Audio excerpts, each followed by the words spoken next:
शेखर पंक्ति विश्वहृदये शुक्लांबरं चिन्तये सच्चिदानंद रूपाय विश्वोत्पत्त्यादिवयं नमः। ओम श्री हरि कृष्णाय नमो नमः, श्री घनश्यामाय नमो नमः, श्री सहजानंदाय नमो नमः, श्री राधा कृष्ण देवाय नमो नमः। श्री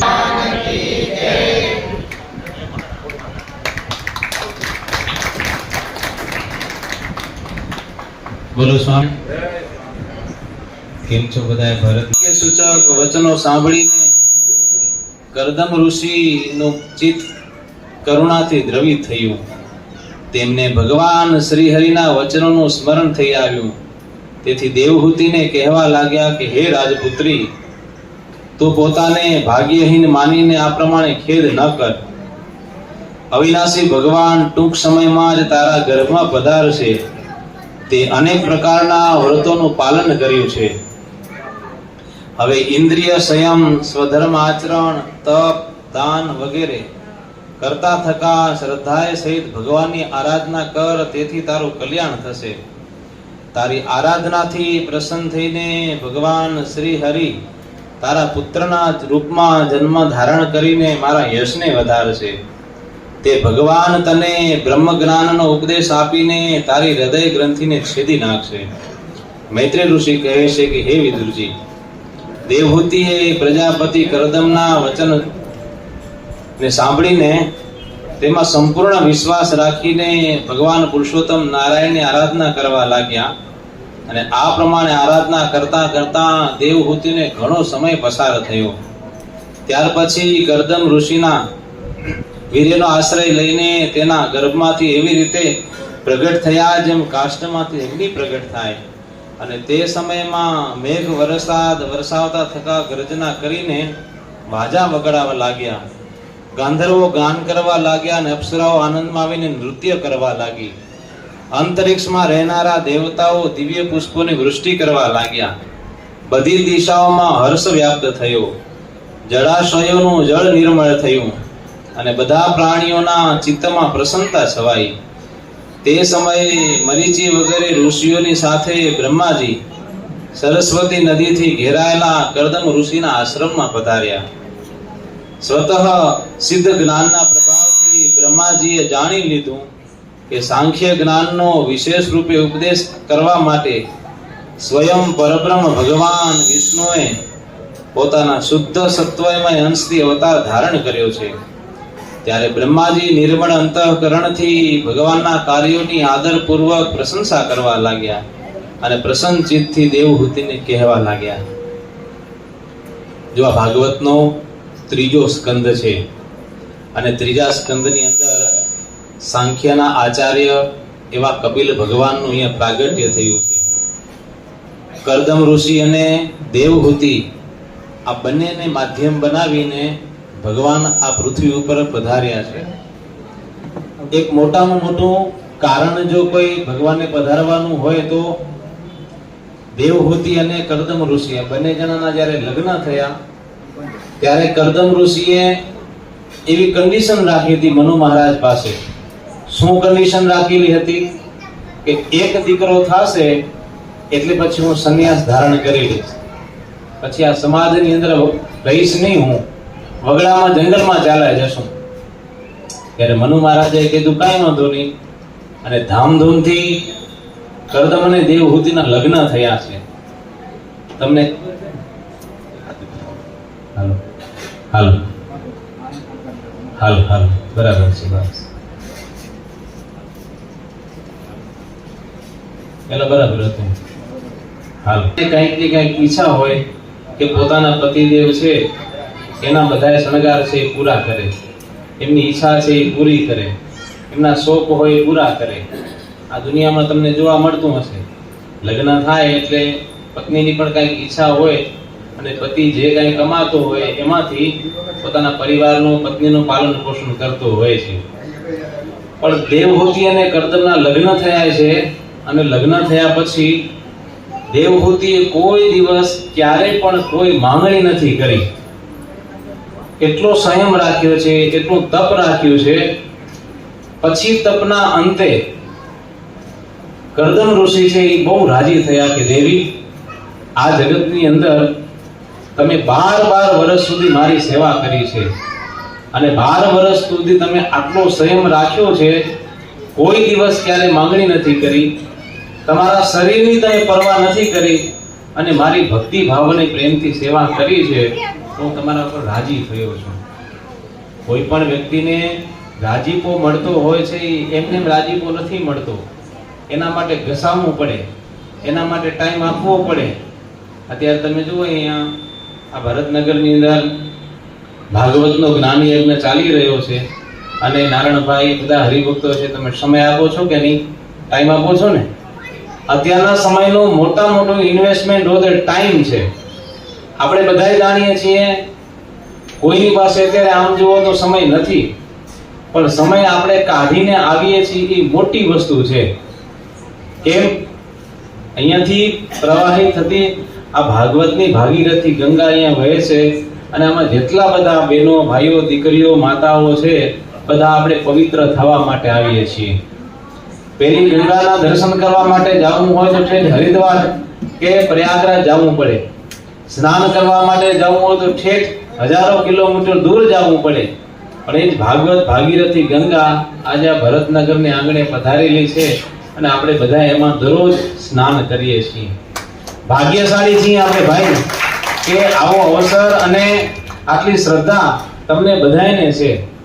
તમને ખબર છે 84 લાખ યોની છે, એમાંથી 83,99,999 યોની એવી છે કે એમાં ભગવાનની કથા સાંભળવા નથી મળતી.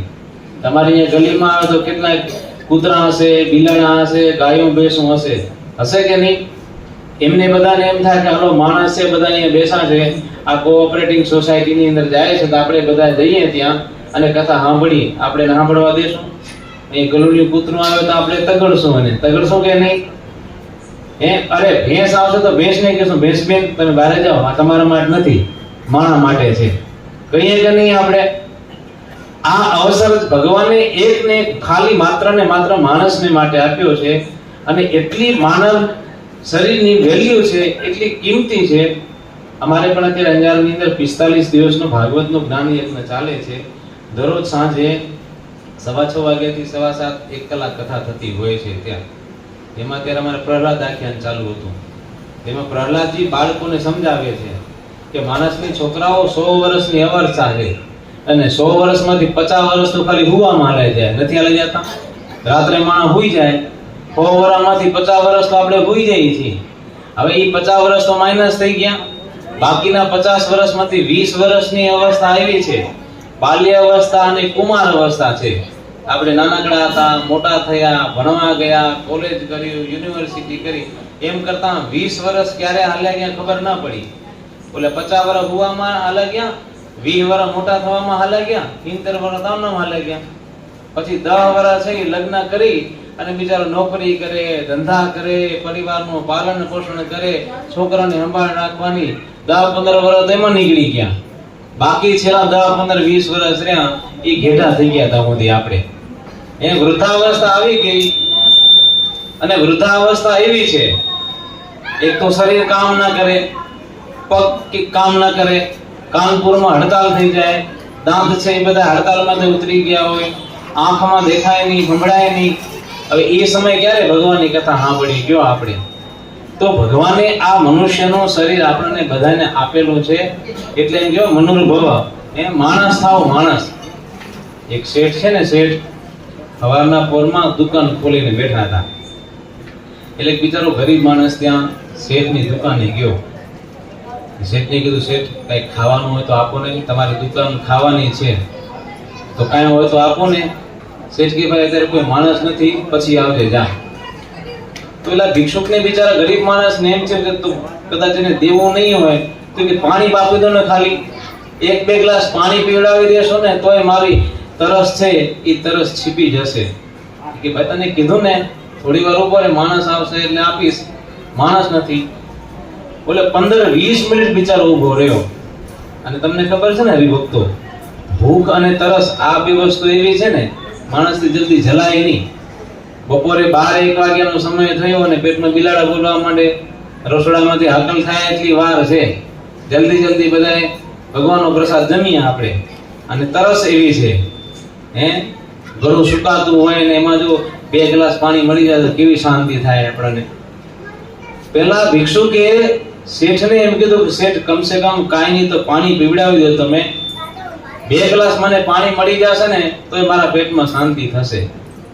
ત્યારે પેલા શેઠે કીધું તને ખબર નથી પડતી? હું ક્યારનો કહું છું કે માણસ નથી, માણસ નથી, માણસ આવે પછી તને મળશે, માણસ આવે પછી તને મળશે. તો એટલે ભિક્ષુકે ગરીબ માણસ કે તો શેઠ તમે માણસ થઈ જાઓ થોડી વાર માટે કે. સમજાણો ને?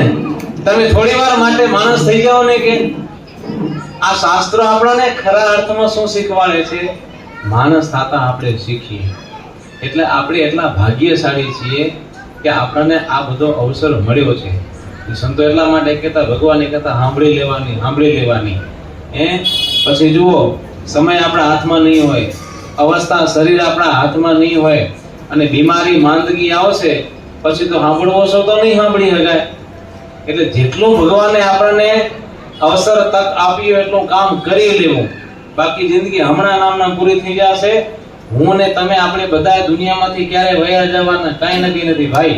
આ એવું છે, એ ગામની અંદર દલીચંદ શેઠ હતા ને, બહુ મોટા શેઠ.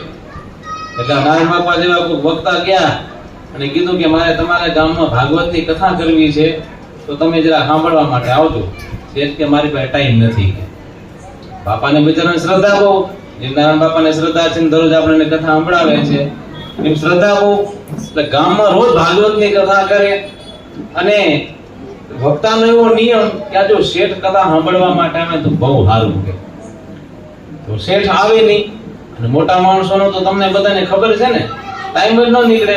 સવારે પડે સીધા ઓફિસ હાલે જાય, પછી આ સાઈડ જોવાની, ઓલી સાઈડ જોવાની, ઓલી દુકાન જોવાની, પૂરું થાય જ નહીં.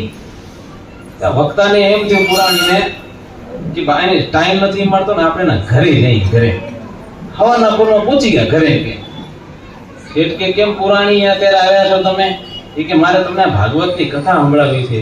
અરે પુરાણીજી, અત્યારે મારો ઓફિસ જવાનો ટાઈમ છે, મને હમણાં ટાઈમ નથી કે મને જવા દો, મને મોડું થાય છે, લેટ થઈ જશે તો મારી મીટિંગ અધૂરી રહી જશે. એટલે પુરાણીને બિચારાને એમ કે કાંઈ વાંધો નહીં, ફેરી ટાઈમ મળશે ત્યારે આપણે એને બોલાવશું. 1-2 દિવસ નીકળી ગયા, શેઠ કથામાં આવ્યા નહીં. એટલે પુરાણીને મનમાં એમ થયું કે આ કામમાં બહુ બિઝી છે ને, આપણે ઓફિસે પહોંચી જઈએ ત્યાં. અને ઓફિસમાં તો બેઠા હોય ને ત્યાં તો ટાઈમ મળે ને.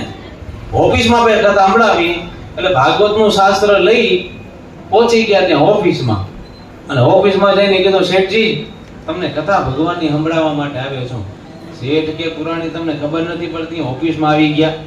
મારે અત્યારે કેટલા ક્લાયન્ટ સામે ઊભા છે, કેટલા કસ્ટમર છે, કેટલા નવી સાઇટ ચાલુ થવાની છે, એનું પ્લાનિંગ બધું બનાવવાનું બાકી છે, કેટલા પેમેન્ટ બાકી છે, આ એકાઉન્ટ છે એનો હિસાબ કરવાનો છે, આ માર્ચ એન્ડિંગ આવે તો હમણાં તમને ખબર ને બધાને માર્ચ એન્ડિંગ આવે એટલે ચોપડા તમારે ક્લિયર કરવા પડે, જીએસટી ભરવા પડે, બધું ક્લિયર કરો ને બધું. એ કે તમને ખબર નથી પડતી કે હમણાં તો કે જાઓ મારી પાસે ટાઈમ નથી. એટલે પુરાણીને મનમાં એમ થયું કે ચાલો ઓફિસમાં ટાઈમ નહીં હોય, કાંઈ વાંધો નહીં. 2-5 દિવસ થઈ ગયા, સાંજનો ટાઈમ હતો. શેઠ ઘરે ગાડીમાંથી નીકળ્યા ઘરની અંદર જવા માટે. ત્યાં પુરાણી પહોંચી ગયા. કે હવે તો તમને ટાઈમ છે ને, કે સવારે તમારે જવાનું હતું ઓફિસમાં તમે બિઝી હતા, હવે તો ઘરે ટાઈમ છે ને. એ કે એટલું બધું થાકી ગયો છું ને, મારા બધા કિલોમીટર પૂરા થઈ ગયા છે, હજી જમ્યો નથી ને પેટમાં બિલાડા બોલે છે કે, એટલે મને નીંદર બહુ આવે છે, મને હોવા દો કે. પુરાણીને મનમાં એમ થયું કે આને કઈ રીતે સમજાવું. આમ કરતા 15 મહિનો 2 મહિના નીકળી ગયા.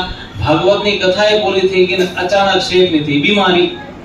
અને બીમારીનું તો એવું છે ને ભાઈ, ફોન કરીને ના આવે કે ભરતનગર વાળા રેડી રહેજો, તમારા ઘરમાં કાલે પધરામણી થવાની છે.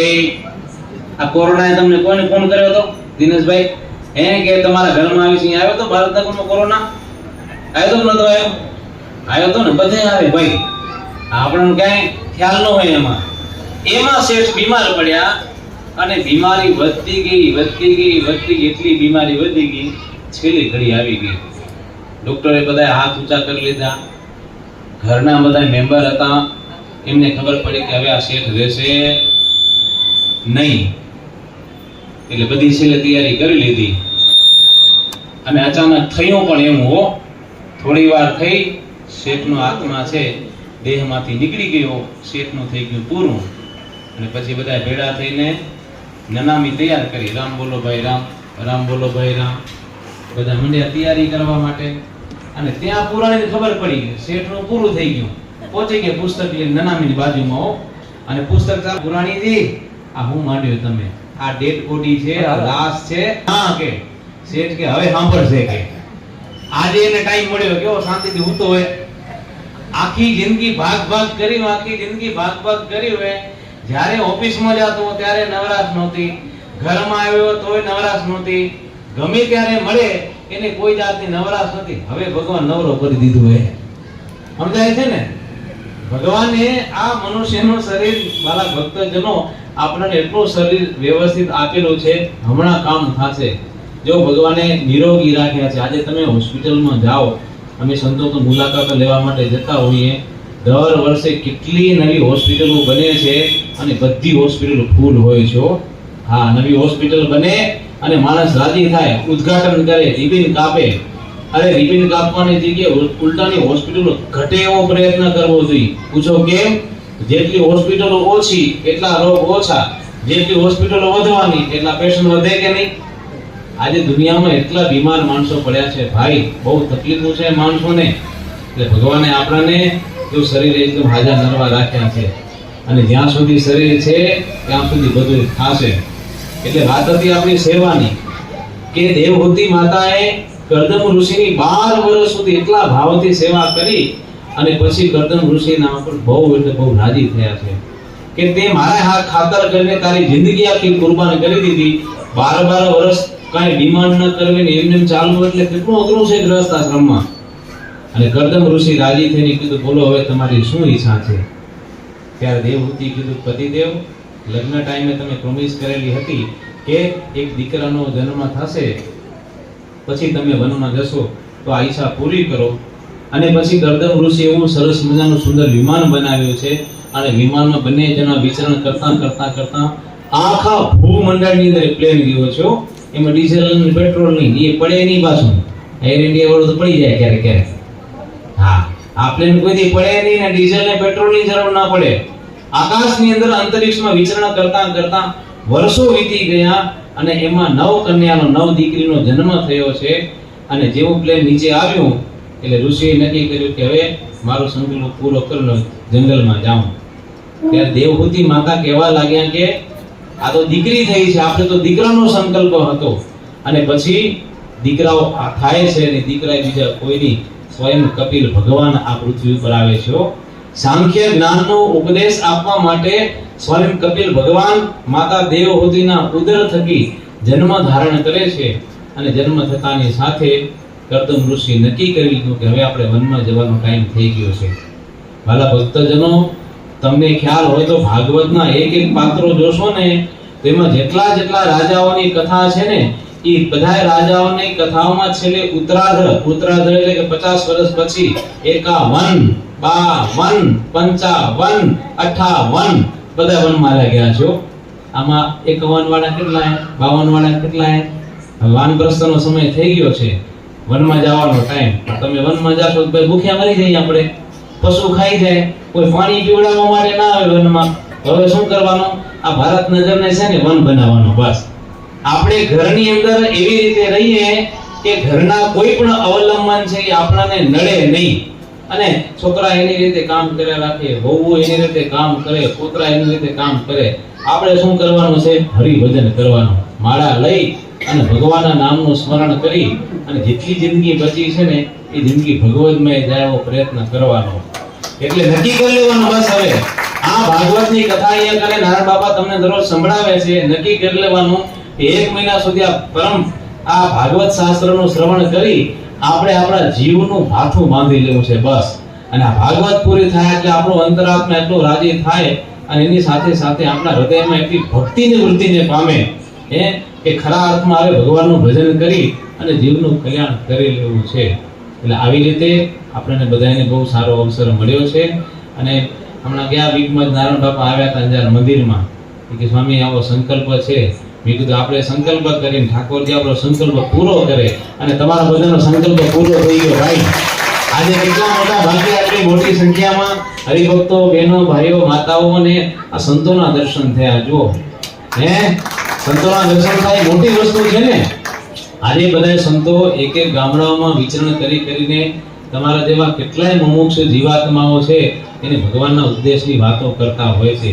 જીવન જીવવાની વાતો કરે, મનુષ્ય જન્મની દુર્લભતાની વાતો કરી અને અમે છે ને કંઠી ભેગી રાખી બધે ભગવાનની પ્રસાદીની કંઠી અમે ભેગી રાખી આજે પણ ભેગી લઈ આવ્યા છીએ.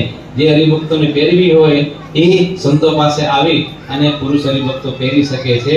બહેનોને જોઈતી તો આપણે પ્રેમથી એમને પણ આપી દેશું. ભગવાનના નામની કંઠી આપણા કંઠની અંદર ધારણ કરીએ તો એને કાળ, માયા, કર્મ, યમદૂત, ભય આનો બધાનો ભય નીકળી જાય છે. કોઈનો ભય રહેતો નથી. એવી ભગવાનની પ્રસાદી રૂપ કંઠી આપણે ધારણ કરીએ. કારણ કે આપણે વૈષ્ણવ છીએ ને અને વૈષ્ણવના તો પોતાના ચિહ્નો હોય. કંઠની અંદર કંઠી હોય, ભાલની અંદર ચાંદલો હોય એટલે કપાળ છે ને કપાળ ક્યારે પૂરું નહીં રહેવા દેવાનું. હા, કપાળની અંદર છે આપણે વૈષ્ણવ છીએ ને વૈષ્ણવનો તો તિલક આપણા કપાળની અંદર હોવો જ જોઈએ. એટલે તમે બધાએ સર્વ સંકલ્પ કર્યો છે કે 1 મહિના સુધી કન્ટિન્યુઅસ આ પરમ ભાગવત મહાપુરાણનું વાંચન થશે ને તમને બધાને લાભ મળશે. એટલે વાલા ભક્તજનો જુઓ, આમાં બહુ જાજો ખર્ચોય નથી. તમને ખબર છે એક ભાગવતની કથા કરવી હોય અને બહુ મોટા વક્તા બોલાવવા હોય તો કેટલા બધા ખર્ચા થતા હોય છે. પણ આજે સામે ચાલી અને વક્તા તમારી પાસે આવ્યા છે કે તમારા મોટા ભાગ્ય છે કે આવા વક્તા દ્વારા આપણને સરસ ભગવાનની કથા સાંભળવા માટે 1 મહિના સુધી મળશે હો. એટલે ખાસ બધા હરિભક્તો બહેનો ભાઈઓ દરરોજ મોટી સંખ્યામાં આપણે આવી અને આ ભાગવત ભાગીરથી ગંગા અહીંયા વહે છે તે ગંગાનો આપણે બધા સૌ લાભ લઈએ. ખૂબ આનંદ થયો. બહુ મોટી સંખ્યામાં ઘણા બધા હરિભક્તોના બધા નામને દર્શન થયા. અમે છે ને સંતો બધી જગ્યાએ જતા હોઈએ. કાલની પ્રમાણે તો વિદેશમાં આવશું. બોલો આજે અહીંયા છે પ્રમથી વિદેશમાં આવશું. દેશમાં વિદેશમાં ઘણી જગ્યાએ અમારા સંતોનું વિચરણ હોય અને અમને પણ પરમ વૈષ્ણવ ભક્તોના દર્શન થાય. તો દર્શનનો લાભ ક્યાં મળે? અમે ઘરે ઘરે તો આવી ના હકી બધાને રોજ દર્શન કરવા માટે. પણ એક સત્સંગનું માધ્યમ એવું છે, કથાનું માધ્યમ એવું છે કે એકી સાથે ઘણા બધા ભગવાનના ભક્તોના દર્શન થાય. એટલે તમારા બધા ભક્તોના દર્શન અમને થયા. અમને પણ બહુ હૃદયથી આનંદ થયો અને આવી રીતે સત્સંગ કરતા રહેજો. બસ ભગવાનને પ્રાર્થના કરીએ એ આ ભરતનગરમાં રહેતા જે કોઈ ભગવાનના ભક્તો છે એના ઉપર ભગવાનની બસ વિશેષ કૃપા થાય. ભગવાનના આશીર્વાદ સદાય તમારા ઉપર રહે. બસ હવે વડીલ સંતો પધાર્યા છે તો વડીલ સંતોને કહેશું એ પણ આપણને અંતરના રૂડા આશીર્વાદ આપશે. બોલો સ્વામિનારાયણ ભગવાનની જય. તો આપણો બેડો પાર થઈ જાય એવા સંતો આપણને શ્રીધરના ત્યાગી સંતો આજે આપણા આંગણે પધાર્યા. એટલે આપણે તો આજે હરખની હેલી છે, આનંદનો દિવસ કહેવાય આપણા માટે. એવા સ્વામી શ્રી આપણા સરયુદાસજી સ્વામી એમને સાંભળવા ને એ પણ એક આપણે પવિત્ર વાણી આ સંતોની આપણે એ સાંભળીને તો આપણા દિલમાં શાંતિ થાય. શાંતિ ટાટક વરે આપણું હૃદય ટાટું થાય. એ આ જગતમાં આપણે આથી વ્યાધિ ઉપાધિમાં દોડીએ છીએ. આ બધી શાંતિ લેવી હોય તો સંતના શરણે જવું. અને આવા શાસ્ત્ર આપણા શ્રીમદ ભાગવત શાસ્ત્ર, સનાતન ધર્મનો, હિન્દુ ધર્મના આવા શાસ્ત્રો આપણને વેદ વ્યાસજી સંતો આવા મોટા મહા ઋષિઓએ આપણને આવા શાસ્ત્ર આપ્યા. તો આપણે એમના મુખે આજે લાભ લેશું. એના પહેલા હું વિનંતી કરીશ કે સ્વામી શ્રી પરમહંસદાસજી સ્વામીનું સન્માન કરશે રવજીભાઈ. પધારો રવજીભાઈ. સ્વામિનારાયણ ભગવાનની જય. નરનારાયણ દેવની જય. બોલો શ્રી સ્વામિનારાયણ ભગવાનની જય. નરનારાયણ દેવ. બોલો સ્વામિનારાયણ ભગવાનની જય. જય. બધા ભક્તોને જય સ્વામિનારાયણ. સરસ. નામ સાંભળ્યું તું ભરતનગર, આજે જોઈ લીધું ભારતનગર. અને ભક્તોને પણ જોયા, મળ્યા, આનંદ થયો. તમારો ભાવ હતો આજે જ આમંત્રણ, આજે જ નક્કી ને આજે જ આવી ગયા. અને ભક્તો, ભાગવતની કથા, ભાગવત એટલે ભાગવત ભક્તોની કથા. ભાગવત એ સ્વામિનારાયણ ભગવાને પણ માન્ય કર્યું છે કે સંપ્રદાયમાં અમારા અનુયાયી વિદ્વાનો હોય તેમને વર્ષમાં એકવાર ભાગવત અવશ્ય વાંચવું, બીજા લોકોએ અવશ્ય સાંભળવું. સાંભળવા જેવો ગ્રંથ છે. ઘરમાં વસાવ્યો હશે, ન વસાવ્યો તો વસાવજો, વાંચજો. આજે આપણા ઘરે, આપણા ખિસ્સામાં ચોપડો બહુ મોટો છે, વાંચ્યા જ કરો અંગ્રેજી. ખબર છે ને બધાય કને ઈ ચોપડો મોટો છે, રાત દી સુધી વાંચ્યા કરો. જો નારણભાઈએ સંકલ્પ કર્યો, તમે બધા ભેળા ભળ્યા બહેનો ભાઈઓ, તો આ એક મહિનાનું કારણ સમજી ગયા ને. જો ભગવાને કાન દીધા છે, કાન બે દીધા છે, મોઢું એક દીધું છે. એ કેમ તમારી પાસે મોઢું હે? હા, એક દીધું છે એનો અર્થ ઓછું બોલવું. બે કાન દીધા છે એટલે ઘણું સાંભળવું. સમજાને? પણ થાય એવું ઓછું સાંભળે, જાજુ બોલી રહ્યા આપણે, એટલે સામે સામે ભટકાઈ રહ્યા. હો ભાઈ, ઘરમાં ધંધા ઉપર. એટલે એમ કહેવત છે કે વાણી છે ને ઘીની પેટે વાપરવી. ઘણા માણસ પાસે રૂપિયા બહુ હોય, સમજી ગયા, મોટા મોટા બંગલા બનાવે, બાથરૂમમાં સીટું હોનાની કરેલા, લ્યો નળકા હોનાના નાખે. પણ નળકામાં આપણા શાસ્ત્રો છે ને, એ રામ ભગવાન પથ્થર લઈ અને જ્યાં મૂક્યો ને દરિયામાં, પથ્થર ડૂબી ગયો. રામ ભગવાન ટેન્શનમાં આવી ગયા, મારા નામથી પથ્થર કર્યા, પણ હું જ્યારે પથ્થર મૂકું છું તો ડૂબી ગયો. ટેન્શનમાં આવ્યા. હનુમાનજી બાજુમાં આવ્યા, કાં પ્રભુ ટેન્શનમાં કેમ આવી ગયા? કે મારા ભક્તો મારું નામ લઈ પથ્થર મૂકે, ઈ તરી જાય ને હું મૂકું ઈ ડૂબી જાય. અને આમ જો દુનિયાને ખબર પડશે ને તો મારી ક્રેડિટનો પ્રશ્ન છે. હનુમાનજી કે પ્રભુ ઈ ટેન્શનનો વિષય નથી. હે, તમારા નામનો પ્રતાપ, હે ભગવાનના તમારા ભક્તોને ઈ તારી દે. ઈ કોઈ પણ કામ કરે ને તો ઈ સફળ થાય, પણ તમે જેને મૂકી દો ને એ ડૂબી જાય. તમને જેનો હાથ જાડો ને એ તરે. હા, તમે જેને મૂકી દો ને એ ડૂબી જાય પ્રભુ. હા, એટલે ભક્તો આપણે જો ભગવાને કૃપા કરી છે. હો, માણસનો દેહ દીધો. ભેંસના ઘરે જન્મ નથી થયો આપણો, ગાયને ઘરે, કૂતરાના ઘરે જન્મ નથી થયો આપણો. કે સંતોભાઈ આવી અને સન્માન સ્વીકારે દીધું. આપણને ખૂબ મીડિયા, બોલો સ્વામિનારાયણ ભગવાનની, મીડિયા મારફત આપણને ખૂબ સરસ રીતે સામતભાઈ, બોલો સ્વામિનારાયણ ભગવાનની. જો સ્વામી ઈડોળાની વાત કરી, સ્વામી આપણા મનુષ્ય અવતાર માટેની વાત કરી, એ આપણને સારી રીતે કપિલ ભગવાનની જે લીલાને ચરિત્ર બધા સંભળાવ્યા, એ એમના જન્મ વિશે ભગવાન કપિલ સ્વામી ખૂબ સરસ રીતે આપણને સરસ રીતે કથા સંભળાવી. હવે આપણે અંજાર જે આપણા સંતોનું મંડળ છે ભગવદજીવન સ્વામીનું, એ અત્યારે એવા હિંડોળા બનાવ્યા છે કે તમે જોશો ને એટલે આપણને એમ થશે કે ભગવાનના દર્શન કર્યા જેવા છે. અહીંયા અંજાર કોણ કેટલા જણા ગયા દર્શન કરવા મંદિરે? હાથ ઊંચો કરજો, ખ્યાલ આવે મને. અંજાર મંદિરે દર્શન કરવા કેટલા જણા ગયા? 5, 7, 10 જણા આરોગ્ય છે. અત્યારે પણ હિંડોળા ચાલુ છે, પણ 4 વાગ્યા પછી જવાનું, 3:30 વાગ્યા પછી. સાંજના 3:30 થી 8 વાગ્યા લગી હોય હિંડોળા. એટલે 3:30 વાગે આપણે દર્શન કરવા જવાનું. અને ભગવાનના દર્શન કરવા માટે પણ સવારે વહેલા જાવ તો કઈ વાંધો નહીં, પણ સાંજના 3:30 જાવ ને તો ભગવાનના દર્શને થાય અને હિંડોળાના દર્શને થાય. મંદિર એવું બન્યું છે ને, ગગનચુંબી મંદિરો, શિખરબંધ મંદિર.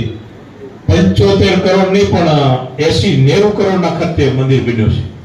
એવડું મોટું જાવજલાલી મંદિર છે, રાજધાની જેવું. ખૂબ સરસ મંદિર છે. પણ એ મારી રીતે વખાણ કરવા ના આવે, પણ તમે દર્શન કરશો ને એટલે આપણને ટાઢક વળશે. એવા ઘનશ્યામ મહારાજના દર્શન કરશો, નરનાથ દેવના દર્શન કરશો, એ રાધાકૃષ્ણ દેવના દર્શન કરશો, સહજાનંદ સ્વામી મહારાજના દર્શન કરશો એટલે આપણને ટાઢક થશે. હનુમાનજી, ગણપતિ, ખૂબ સરસ રીતે મંદિર છે. એક વખત દર્શન કરજો. અંજાર મંદિરે જાજો. આપણો આ શ્રાવણ મહિનો છે ને, ગમે ત્યારે તમને ટાઈમ મળે ત્યારે એક વખત દર્શન કરજો. એટલી હું તમારા પાસે પ્રાર્થના કરું છું. હિંડોળાના દર્શનનો લાભ લેજો. બહુ સરસ સંતોએ મહેનત કરી અને હિંડોળા બનાવ્યા છે. આજે આપણા આંગણે ભારતનગરમાં સંતો પધાર્યા, આપણને ખૂબ આશીર્વાદ આપે, ખૂબ આપણને સત્સંગનું બળ મળે અને ખૂબ સરસ રીતે આપણે કથાનો રસપાન કરી અને આપણા મનુષ્ય અવતારને આપણે એક સરસ રીતે ભક્તિમય બનાવી એવી ભગવાન પાસે પ્રાર્થના. અને ખૂબ સરસ આપણને સંતો આશીર્વાદ આપે કે અમને વધારે ભક્તિનું બળ મળે, વધારે સત્સંગ મળે, વધારે કથાનો લાભ મળે એવા પણ આપણે આશીર્વાદ પ્રાપ્ત કર્યા. એટલે ખૂબ ખૂબ ધન્યવાદ. બોલો સ્વામિનારાયણ ભગવાનની જય, નર નારાયણ દેવની જય, રાધા કૃષ્ણ દેવની જય.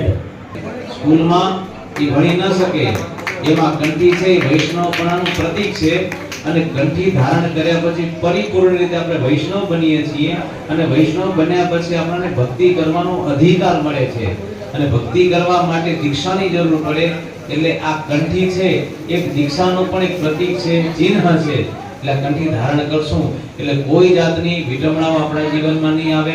કાળ હોય, માયા હોય, કર્મ હોય, યમદૂત હોય કે આસુરી શક્તિઓ છે, કોઈ પણ એવી જે દૂષિત શક્તિઓ છે, રજોગુણી તમોગુણી શક્તિનો પણ કોઈનો પ્રભાવ નહીં પડી શકે એવી આ તુલસીની બેવડી બે છે. મોટો જીવનનો અવસર કહેવાય, એક મોટો લાભ કહેવાય. એટલે ખાસ સંતો તમારા માટે આવી પવિત્ર કંઠી લઈ આવ્યા છે.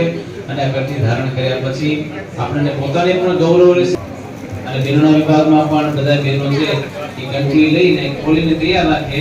અહીંયા આપણે મંત્ર બોલશું અને જેવો મંત્ર બોલાય એટલે બધા બહેનો છે પોતાના કંઠમાં કંઠી ધારણ કરી વ્યવસ્થિત સેટ કરી દેજો.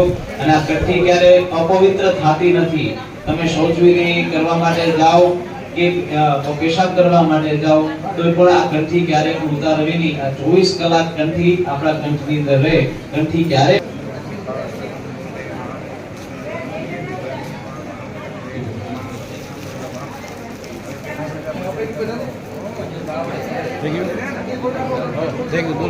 ધારણ કરી રાખજો. આપણે મંત્ર બોલીશું અને જેવો મંત્ર પૂર્ણ થાય એટલે કંઠી આપણા કંઠની ધારણ કરી દોરાવી રીતે સેટ કરી લઈશું.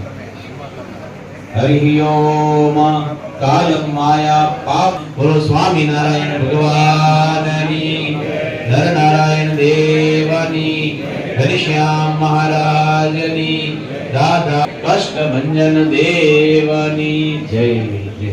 સરસ. બધાએ પોતપોતાના કંઠની અંદર આ કંઠી ધારણ કરી લીધી. કાન મારે સખિયા જગઈ હું તો પાણીએ રે વાલે મુझने બોલાવી મીઠી વાણીએ રે મન લીધું મોર લડેના કાન માર વાલો ઉભા ગોવાળો ના સાથ મારે લીધી વંશી મારો હાથ મારે મન લીધું મોર લડીના તાન મારે રૂડા છોગા મે મન લીધું મોર લડીના તાન મારે મારી લગ્ની લાગી છે નંદલાલ મારે બ્રહ્માનંદ ને વારે જોયું વાજ મારે મન લીધું મોર લડીના તાલ મારે મારે હાથે જમાડું સુંદર લાડુ સાકરિયા તમે જમો ને મારા ઠાકર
નાખી માર્યા તમે જામો રે મારા ઠાકરિયા સાકો પાકો સુંદર વાર જમજો સાકો પાકો સુંદર વાર જમજો જાય